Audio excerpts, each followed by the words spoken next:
Hello friends, स्वागत है आपका जेके स्टडी आईक्यू में। आज पढ़ेंगे इतिहास क्लास 6 का। एनसीईआरटी का बुक है हमारे अतीत, क्लास 6 का है। और इसके पहले क्लास में चैप्टर 5 तक कर चुके थे। आज पढ़ेंगे चैप्टर 6।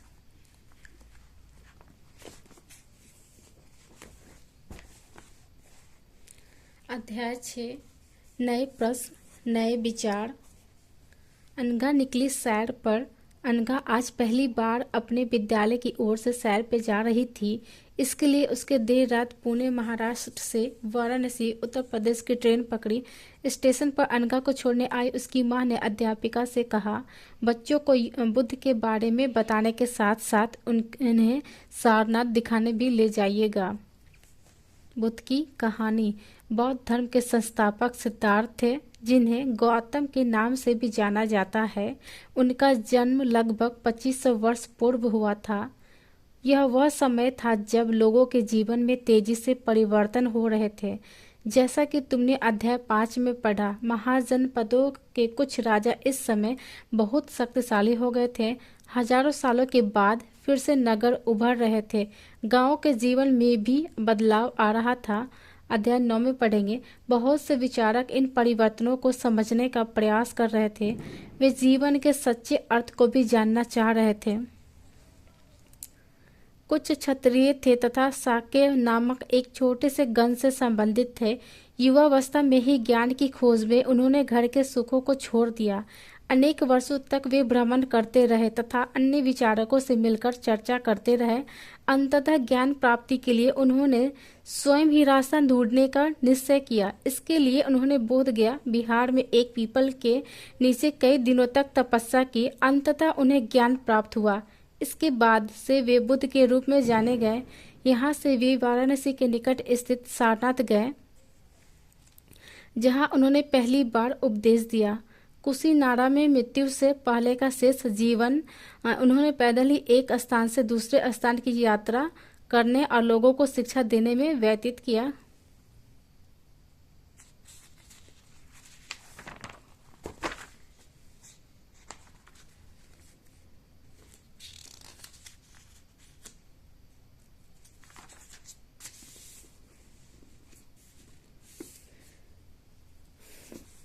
बुद्ध ने शिक्षा दी कि यह जीवन कष्टों और दुखों से भरा हुआ है और ऐसा हमारी इच्छा और लालसाओं जो हमेशा पूरी नहीं हो सकती के कारण होता है।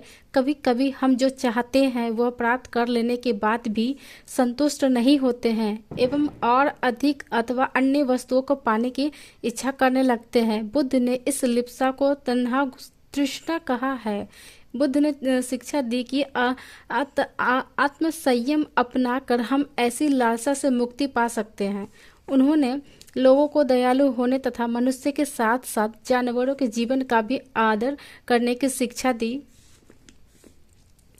वे मानते थे कि हमारे कर्मों के परिणाम, चाहे वे अच्छे हो या बुरे, हमारे वर्तमान जीवन के साथ साथ बाद के जीवन को भी प्रभावित करते हैं। बुद्ध ने अपनी शिक्षा सामान्य लोगों की प्राकृत भाषा में दी। इससे सामान्य लोगों भी उनके संदेश को समझ सके।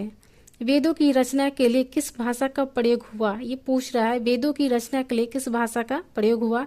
बुद्ध ने कहा कि लोग किसी शिक्षा को केवल इसलिए नहीं स्वीकार करें कि यह उनका उपदेश है, बल्कि वे उसे अपने विवेक से मापे। आओ देखो उन्होंने ऐसा किस प्रकार किया।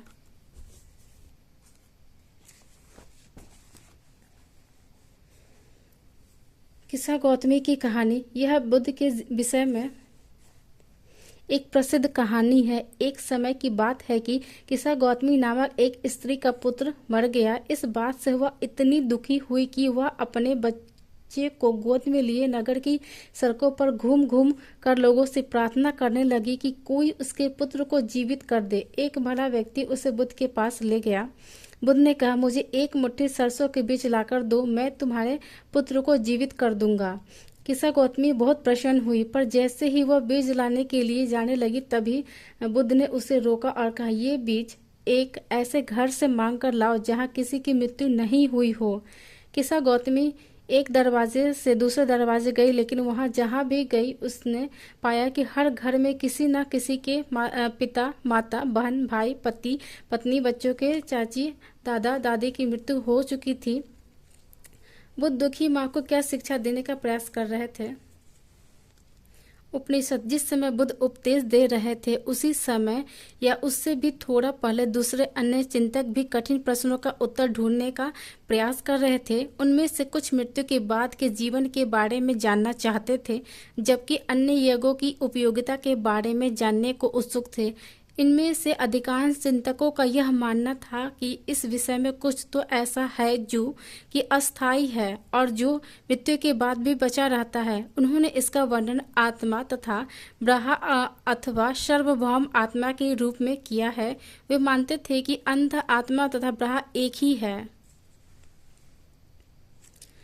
ऐसे कई विचारों का संकलन उपनिषदों में हुआ है। उपनिषद उत्तर वैदिक ग्रंथों का हिस्सा थे। उपनिषद का शाब्दिक अर्थ है गुरु के समीप बैठना। इन ग्रंथों के अध्यापकों और विद्यार्थियों के बीच बातचीत का संकलन किया गया है। प्रायः ये विचार सामान्य वार्तालाप के रूप में प्रस्तुत किए गए हैं।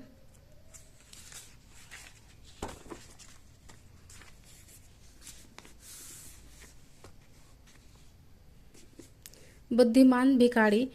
यह वार्तालाप छांदोग्य उपनिषद नामक प्रसिद्ध उपनिषद की एक कहानी पर आधारित है। शौनक व अभिप्रतानिक नामक दो ऋषि और सार्वभौम आत्मा की उपासना करते थे। एक बार यूं ही वे भोजन करने के लिए बैठे, एक भिखारी आया और भोजन मांगने लगा। शौनक ने कहा, हम तुम्हें कुछ नहीं दे सकते। भिखारी ने पूछा, विद्वजन, आप किसकी उपासना करते हैं? अभिताड़ित ने उत्तर दिया, सार्वभौम आत्मा की। ओह, इसका मतलब आप यह जानते हैं कि यह सार्वभौम आत्मा संपूर्ण विश्व में विद्वान है? ऋषियों ने कहा, हाँ हाँ, हम यह जानते हैं।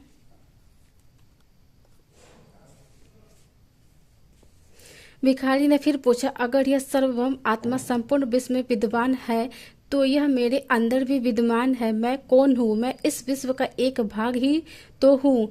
तुम सत्य बोलते हो, तुम युवा ब्राह्मण।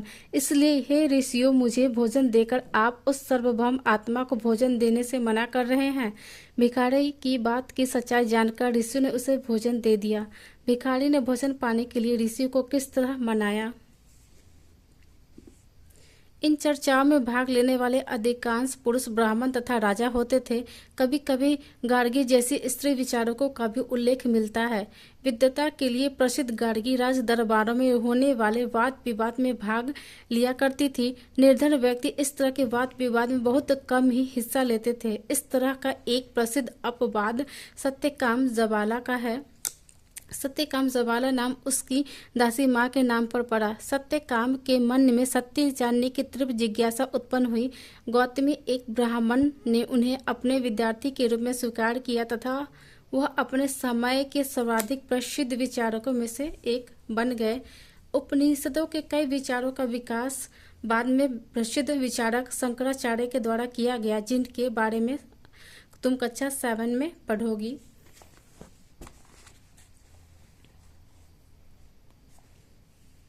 इस युग में कुछ अन्य विद्वान भी खोज रहे थे।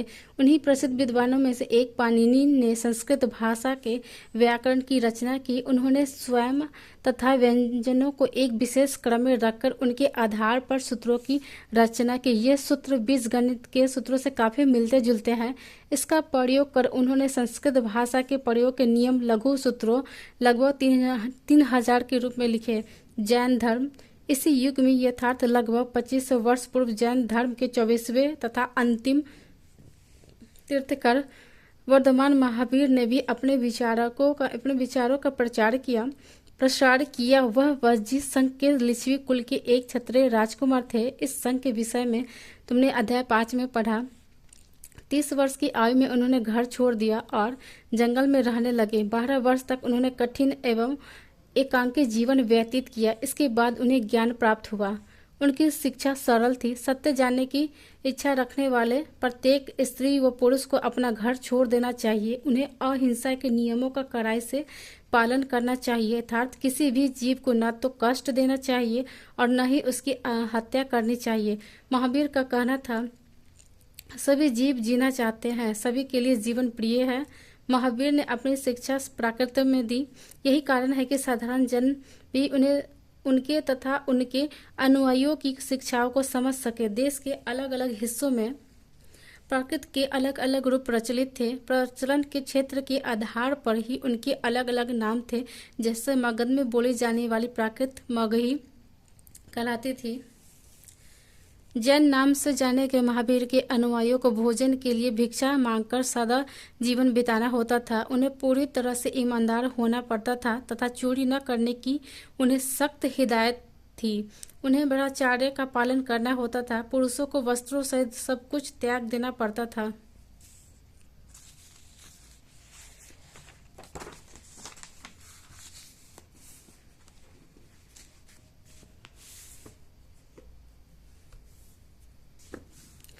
अधिकांश व्यक्तियों के लिए ऐसे कड़े नियमों का पालन करना बहुत कठिन था। फिर भी हजारों व्यक्तियों ने इस नई जीवन शैली को जानने और सीखने के लिए अपने घरों को छोड़ दिया। कई अपने घरों पर ही रहे और भिक्षु भिक्षुणी बने, लोगों को भोजन प्रदान कर उनकी सहायता करते रहे। मुख्यतः व्यापारियों ने जैन धर्म का समर्थन किया। किसानों के लिए इन नियमों का पालन अत्यंत कठिन था, क्योंकि फसल की रक्षा के लिए उन्हें कीड़े मकोड़ों को मारना पड़ता था। बाद की सदियों में जैन धर्म उत्तर भारत के कई हिस्सों के साथ साथ गुजरात, तमिलनाडु और कर्नाटक में भी फैल गया। महावीर तथा उनके अनुयायियों की शिक्षाएं कई शताब्दियों तक मौखिक रूप से ही रही। वर्तमान रूप से उपलब्ध जैन धर्म की शिक्षा लगभग 1500 वर्ष पूर्व गुजरात में वल्लभी नामक स्थान पर लिखी गई थी। अभी 7th में देखने के लिए कह रहा है। संघ महावीर तथा बुद्ध दोनों का ही मानना था कि घर का त्याग करने पर ही सच्चे ज्ञान की प्राप्ति हो सकती है। ऐसे लोगों के लिए उन्हें संघ नामक संगठन बनाया, जहां घर का त्याग करने वाले लोग एक साथ रह सके। संघ में रहने वाले बौद्ध भिक्षुओं के लिए बनाए गए नियम विनय पिटक नामक ग्रंथ में मिलते हैं। विनय पिटक से हमें पता चलता है कि संघ में पुरुषों और स्त्रियों के रहने की अलग अलग व्यवस्था थी। सभी व्यक्ति संघ में प्रवेश ले सकते थे। हालांकि संघ में प्रवेश के लिए बच्चों को अपने माता पिता से, दासों को अपने स्वामी से, राजा के यहाँ काम करने वाले लोगों को राजा से तथा कर्जदारों को अपने देनदारों से अनुमति लेनी होती थी। एक स्त्री को इसके लिए अपने पति से अनुमति लेनी होती थी। संघ में प्रवेश लेने वाले स्त्री पुरुष बहुत सादा जीवन जीते थे। वे अपना अधिकांश समय ध्यान करने में बिताते थे और दिन के एक निश्चित समय में वे शहरों तथा गांव में जाकर भिक्षा मांगते थे। यही कारण है कि उन्हें भिक्षु तथा भिक्षुणी, साधु, भिखारी के लिए प्राकृत शब्द कहा गया है।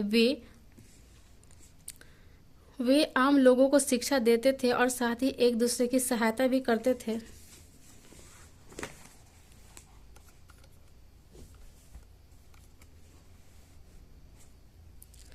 किसी तरह की आपसी लड़ाई का निपटारा करने के लिए वे प्रायः बैठक भी क्या करते थे। संघ में प्रवेश लेने वालों में ब्राह्मण, क्षत्रिय, व्यापारी, मजदूर, नाई, गणिकाय तथा दास शामिल थे। इनमें से कई लोगों ने बुद्ध की शिक्षाओं के विषय में लिखा तथा कुछ लोगों ने संघ में अपने जीवन के विषय में सुंदर कविताओं की रचना की।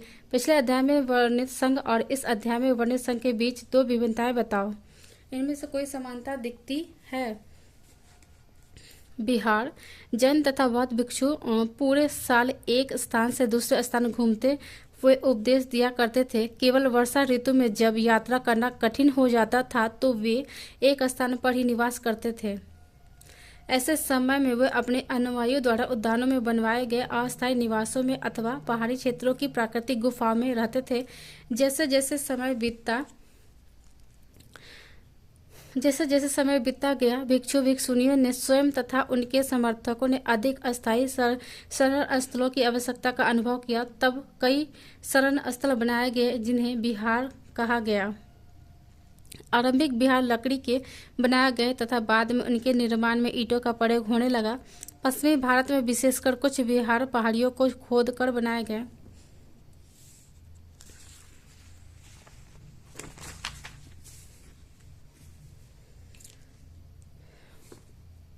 प्रायः किसी धनी व्यापारी, राजा अथवा राजस्वामी, भूस्वामी द्वारा दान में दी गई भूमि पर विहार का निर्माण होता था।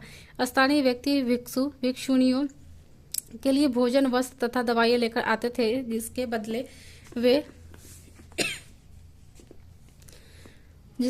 वे भिक्षु और भिक्षुणी लोगों को शिक्षा देते थे। आगे आने वाली शताब्दियों में बौद्ध धर्म उपमहाद्वीप के विभिन्न हिस्सों के साथ साथ बाहरी क्षेत्रों में भी फैल गया। अध्याय 9 में तुम इसके बारे में और अधिक से पढ़ोगे। चैप्टर यहाँ तक कंप्लीट हो गया। इसके सवाल को आगे की क्लास में बताएंगे। आज के लिए इतना ही। Thank you class.